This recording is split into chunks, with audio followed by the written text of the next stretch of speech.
The Legend of Zelda series is no stranger to time travel.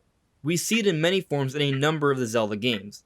Just to name a few examples, we go into the past in Skyward Sword, as well as in Ocarina of Time, and with Ocarina of Time, we actually create new continuities because of our time travel. And then in Majora's Mask, we manipulate how time itself passes. Even in Breath of the Wild, we are told of prophecies. In other words, there are characters that can see into the future within the lore of Breath of the Wild.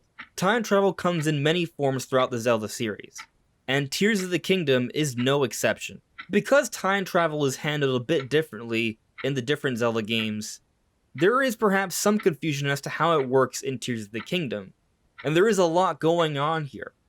So how exactly does it work? Well, that's what we're talking about today.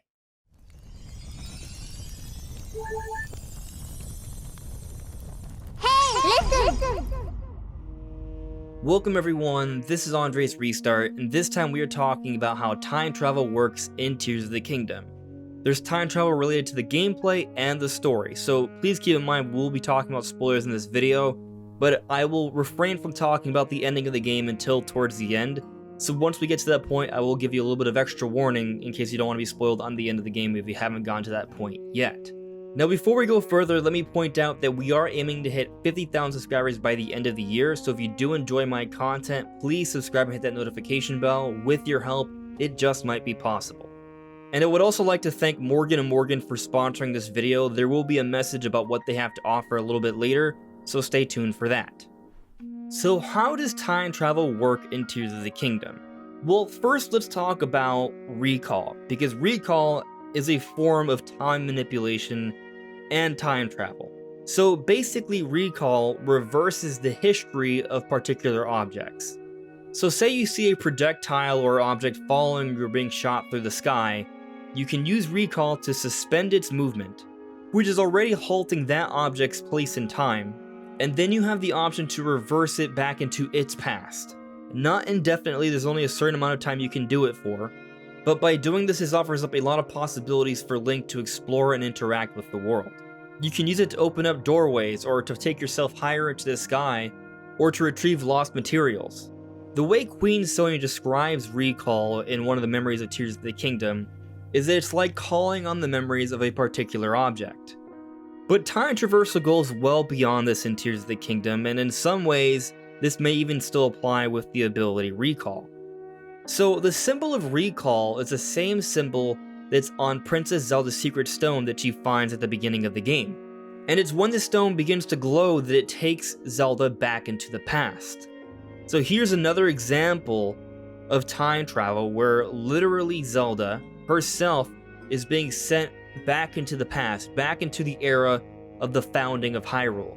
So this is not just about reversing the history of one particular object within a certain time period of a single continuity. This is the more traditional form of time travel. And Zelda's ability to do this absolutely has to do with the Secret Stone, but it's not necessarily entirely having to do with the Secret Stone. As it's explained in Tears of the Kingdom, the Secret Stones augment your current abilities. And as we know from the conversations between Princess Zelda, Queen Sonia, and King Rauru, Princess Zelda has both powers of light and time within her, thanks to her lineage of the union between King Rauru and Queen Sonia. So the implication here is that Zelda would have some means of time traversal without the stone. Perhaps she would be able to use recall on a more basic level as Link does throughout his adventure. And if we consider the history of prior Zeldas, perhaps more would even be possible.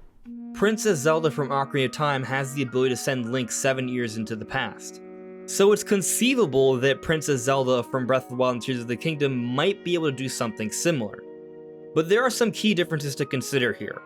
One, Princess Zelda from Tears of the Kingdom was not guided or taught until she met Queen Sonia, so she seemingly doesn't have as much skill when it comes to using these powers, and for that reason alone she might not be able to do something similar. But also, this version of Zelda has both the abilities of time and light, so she may not be able to do exactly what Zelda from Ocarina of Time could do. However, what we saw in Breath of the Wild, she was able to use her powers to seal up entirely Calamity Ganon. So she is certainly capable of a great deal, even without her secret stone. But eventually she is taught by Queen Sonia to better use her time powers, and we see she has pretty strong proficiency with recall. But even after receiving this training, she still doesn't know how to go into the future. So what's interesting about this is that, similar to Princess Zelda from Ocarina of Time, who had the ability to send Link to the past, there was never any point where they were able to send someone into the future with their own abilities. In Ocarina of Time, when Link would draw the Master Sword, he would age up 7 years, implying that his mind and or soul were sealed away while his body would age up 7 years, so he would be an adult in that timeline. And something similar happens in Tears of the Kingdom. The only way they're able to travel to the future is naturally, by allowing time to progress as it does. There is no acceleration of time. What Zelda does is swallow the secret stone to become the immortal light dragon so she can survive endlessly. So she passes through time normally, which technically is still a form of time travel. It's just a form of time travel that everyone is capable of, but because she was able to live infinitely, eventually, she did make it to modern day time in Tears of the Kingdom. And similar to how Link was unaware of the time traversal in Ocarina of Time because his mind and or soul may have been sealed away, Zelda loses herself when she becomes the immortal light dragon, so she isn't conscious of all those years as she restores and powers up the Master Sword. So someday, eventually Link can find that sword. Basically, it's the secret stone that enables Zelda to perform these incredible forms of time travel, whether it comes to going back to the past or living for eternity so she can somehow in some way go to the future. But I would say it's still a bit strange that she was just able to go to the past because she didn't consciously do so. It wasn't her intent to go into the past in the beginning of Tears of the Kingdom. So what happened? Well, unlike Ocarina of Time, where going back and forth between the future and the present creates multiple continuities, there isn't any indication that that's for sure happening with Tears of the Kingdom. In fact, there's evidence to suggest that what happens in the past and the future, it's some form of a closed time loop. In other words, Queen Sonia and Rauru were always destined to meet Princess Zelda, while simultaneously they were always meant to assist Princess Zelda in the future. So what I'm getting at here is that yes, Princess Zelda was able to assist King Rauru and make him aware of the future events so he can make his decision to seal away Ganondorf until the time is right for Link to take him down. But the only way that happens is by Zelda going to the past, which is something that King Rauru facilitates. So what you might notice is that in the beginning of the game, when both Link and Zelda enter the chamber where Ganondorf is being held off by the hand of Rauru, his secret stone falls off his hand, towards the direction of Zelda. I don't think this is a coincidence. I think the intent always was that Rauru's secret stone, he would give it up so Zelda could take it, it would imprint upon her, and it would embellish her own powers. But there was still some intent left behind with Rauru, so some of his own light powers combined with Zelda's own innate light and time powers, and they compounded, and with the direction led by Rauru, it was what enabled her to go to the past. Meaning, it wasn't Zelda that sent herself into the past, but it was King Rauru that used his powers and Zelda's together to send her into the past, unknowingly at the time. And what's extra interesting about this, in this beginning area of the game, we do see a whole bunch of rocks covering up some of the murals on the wall. Later into the game we can break these down, and we see they depict all the events of the memories that we learn all throughout the Tears of the Dragon quest. So Tears of the Kingdom isn't the kind of game or story where going back to the past can change the events of the future. Unless you are using the ability Recall in current time, which only impacts specific objects within that time period. It doesn't change the overall past of that timeline. At this point, some of you may be thinking that trying to understand all of this time travel business can get very complicated, very much a hassle. But you want to know what isn't much of a hassle? Submitting a claim to Morgan & Morgan in case of injury. Morgan & Morgan is America's largest injury law firm. Have you ever been injured and didn't know where to start? With Morgan & Morgan, it's so easy. With Morgan & Morgan, you can submit a claim without ever having to leave the couch. It takes just a few moments. In 8 clicks or less, you can submit a claim to Morgan & Morgan. Submitting an injury claim after a car accident is a no-brainer. and it costs you nothing unless they win. You have nothing to lose, and a firm like Morgan & Morgan can quickly determine if you have a case. So don't overthink it, take action to protect your rights, and Morgan & Morgan will fight to get the compensation you deserve.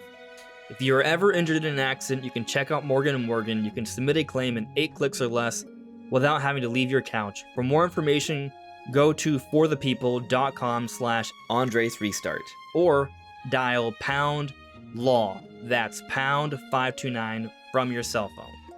There will be more information in the description below, and again, thank you to Morgan & Morgan for sponsoring this video. So when it comes to the ability Recall, we're able to look back on the memories of particular objects and go back to that particular time specific to that object. And then when it comes to Princess Zelda, thanks to the help of Rauru, she's able to go to the past, and the only way she can go back into the future is by living for an infinite amount of time as the Light Dragon. And at least in the case of Tears of the Kingdom, going back and forth between the past and the future doesn't change the events of either point in time. But there are still a few things we haven't explained yet about time traversal. How does the Master Sword go back to the past? Well, there are a few different things that come to mind.